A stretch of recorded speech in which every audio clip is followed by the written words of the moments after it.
Pada tahun 2014 ini, Fakultas Teknik Universitas Muhammadiyah Surakarta kembali mengadakan Simposium Nasional Rekayasa Aplikasi Perancangan dan Industri ke-13. Bertempat di Gedung Pascasarjana Psikologi UMS, Rekayasa Aplikasi Perancangan dan Industri atau biasa disingkat RAPI, kali ini mengusung tema Inovasi Keteknikan untuk Pembangunan Berkelanjutan.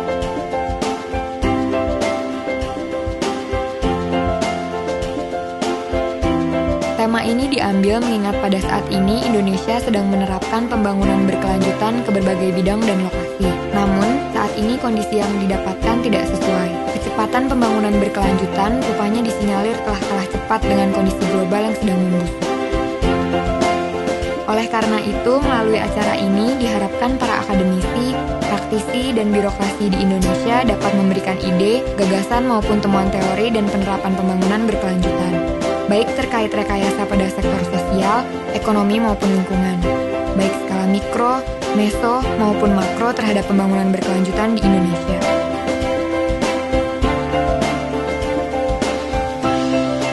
Acara ini sendiri adalah memberikan kesempatan dalam bentuk sebuah forum presentasi kepada rekan-rekan seluruh Indonesia dan jika mungkin sesungguhnya seluruh dunia untuk berpartisipasi menyampaikan hasil-hasil riset, hasil-hasil inovasinya untuk diartikulasikan dan didiskusikan pada level akademik seperti itu.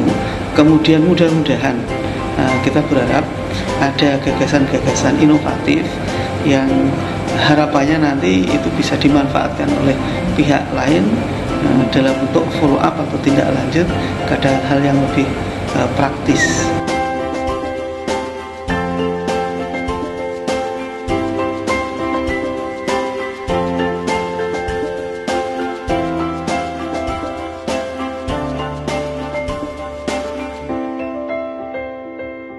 RAPI ke-13 kali ini mengundang keynote speakers berpengalaman dari dalam dan luar negeri, yaitu Profesor Dodi Nandika dari Institut Pertanian Bogor dan Profesor Waluyo Adisiswanto dari University Tun Hussein On Malaysia.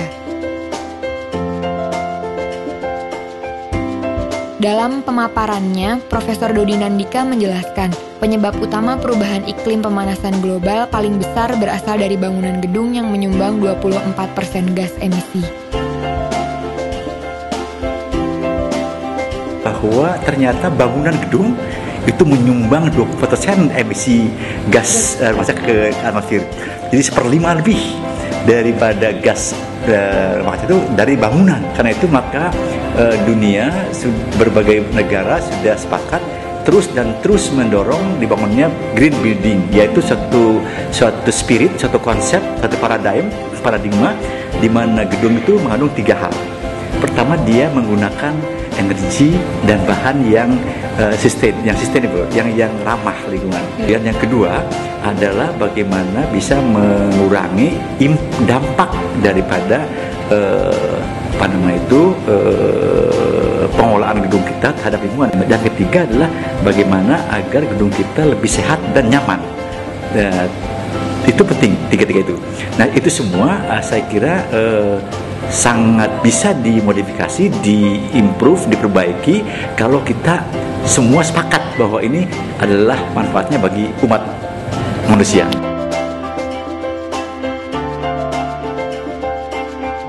Sedangkan Profesor Waluyo Adisiswanto lebih menekankan pada kontribusi simulasi untuk pembangunan berkelanjutan, khususnya untuk bidang rekayasa berkelanjutan.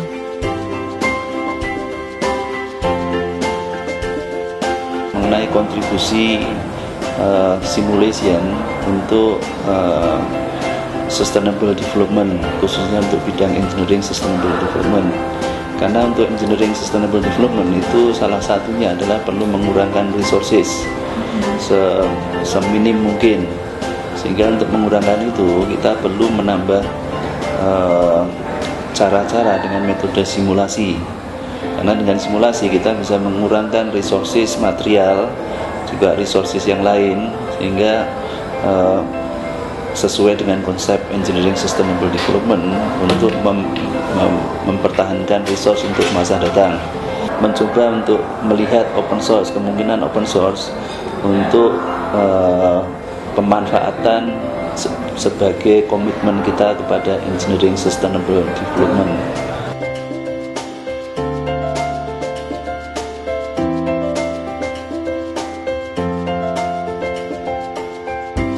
Hanya di situ saja, Rapi ke-13 kali ini juga mengundang perwakilan dari PT Solo Manufaktur Kreasi untuk mengenalkan mobil produk buatan dalam negeri atau biasa yang dikenal SMK.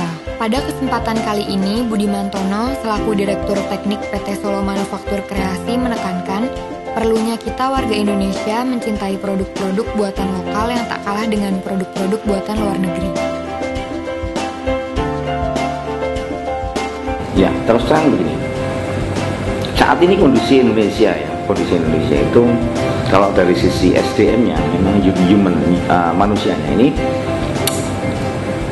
salah satu hal yang menjadi keprihatinan kita itu kan orang Indonesia itu saat ini dekadesi nasionalisme, sehingga SMK ini, mobil SMK mungkin hanya pintu gerbang saja. Di belakang itu kita persiapkan mulai alat tangan, sepeda motor, remote appliance, TV, kulkas, AC dan sebagainya. Ayo kita produksi bersama-sama. Supaya apa? Kepemilikan dari bisnis ini dimiliki oleh orang Indonesia. Yang penting pemereknya Indonesia, pemilik perusahaannya Indonesia. Ada yang berbeda dengan Rapi sebelumnya bersamaan dengan Rapi ke-13. Fakultas Teknik Universitas Muhammadiyah juga mengadakan konferensi internasional tentang teknologi rekayasa dan aplikasi industri atau ICTIA, International Conference on Engineering Technology and Industrial Application. ICTIA merupakan gelaran acara perdana yang terselenggara bersamaan dengan Rapi ke-13. Dengan grade yang lebih tinggi, pemakalah dituntut menulis paper dengan bahasa Inggris serta direview oleh 2 reviewer dari eksternal UMS dan dari luar negeri.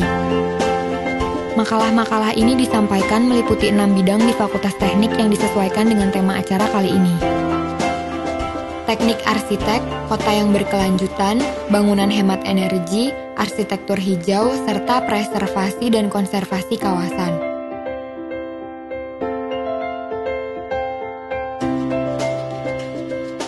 Teknik kimia, teknologi proses, bahan alam, teknologi bersih dan energi.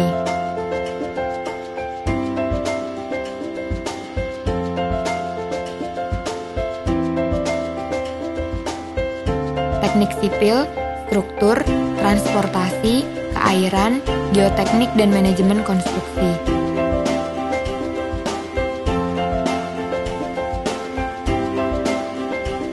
Teknik elektro, otomasi dan kendali, rekayasa perangkat lunak dan energi terbarukan.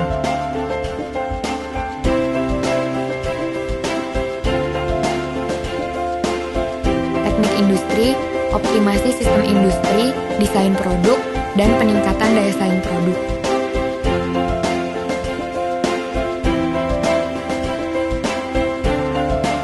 Teknik mesin, manufaktur, konversi energi, material, dan konstruksi.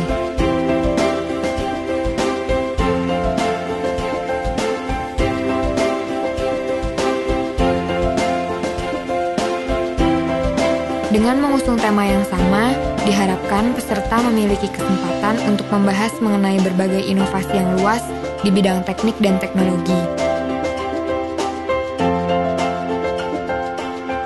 Semoga dengan berlangsungnya Rapi ke-13 dan ICTIA pertama ini dapat memberikan kontribusi ide maupun gagasan tentang pembangunan berkelanjutan kepada pemerintah Indonesia. Sampai jumpa di Rapi dan ICTIA 2015.